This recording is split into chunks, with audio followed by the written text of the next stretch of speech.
ஏ. இங்கே ஏன்னா மொத்த தொகை. ஃபார்முலா என்ன? P into 1 + r/100 whole power n. இதில் பின்னா என்னது? Principal amount. ஆர்னா வட்டி வீதம். என்னன்னா எத்தனை இயர்ஸ் கொடுத்துருக்காங்க, ஆண்டுகள் கொடுத்துருக்காங்க அது. ஸோ இப்போ இதில் அப்ளை பண்ணலாமா? 50,000 ப்ராக்கெட் ஓப்பன் பண்ணிக்கோங்க. ஆறுக்கு பதிலாக 16 போடலாமா? பை 100 ஹோல் பவர் n வந்து எத்தனை? 2. அப்போ 50,000. இப்போ இதை அடிக்கலாமா? 4 4s are 16, 25 4s are 100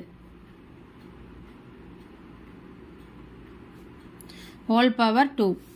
இப்போ 50,000. இப்போ நான் என்ன பண்ண போகிறேன்? கிராஸ் ப்ராடக்ட் பண்ண போகிறேன்.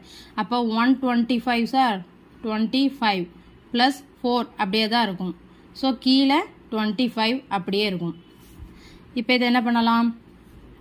50,000 என்ன கிடச்சிருக்கு? 29/25 ஹோல் பவர் 2. இப்போ ஏ இஸ் ஈக்குவல் டு இப்படி கிடச்சிருக்கா? இதை எப்படி எழுதலாம்? 50,000 இன்ட்டு 29 எத்தனை தடவை போடலாம்? 2 தடவை போடலாம். கீழே 25 2 தடவை போடலாம். இப்போ இதை சால்வ் பண்ணலாமா?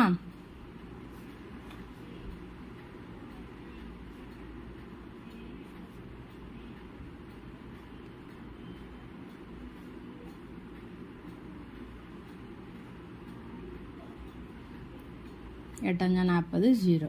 அப்போ மிச்சம் என்ன இருக்குது? 80 இன்ட்டு 29 இன்ட்டு 29. இப்போ இதை மல்டிப்ளை பண்ணால் நமக்கு மொத்த தொகை கிடச்சிரும்.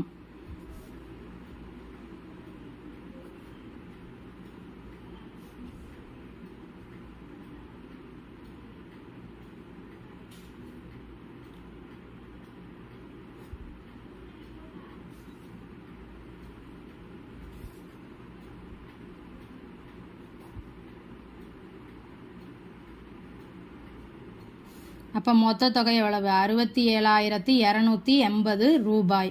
நமக்கு என்ன கேட்டிருக்காங்க? காம்பவுண்ட் இன்ட்ரெஸ்ட், கூட்டு வட்டி கேட்டிருக்காங்க. அப்போ என்ன பண்ணலாம்? மொத்த தொகையிலிருந்து அசலை கழிச்சிட்டோம்னா நமக்கு வந்து காம்பவுண்ட் இன்ட்ரெஸ்ட் கிடச்சிருமா? மொத்த தொகை எவ்வளவு? 67,280 மைனஸ் அசல் எவ்வளவு? 50,000. அப்போ காம்பவுண்ட் இன்ட்ரெஸ்ட் வந்து எவ்வளவு? 17,280. அதாவது 50,000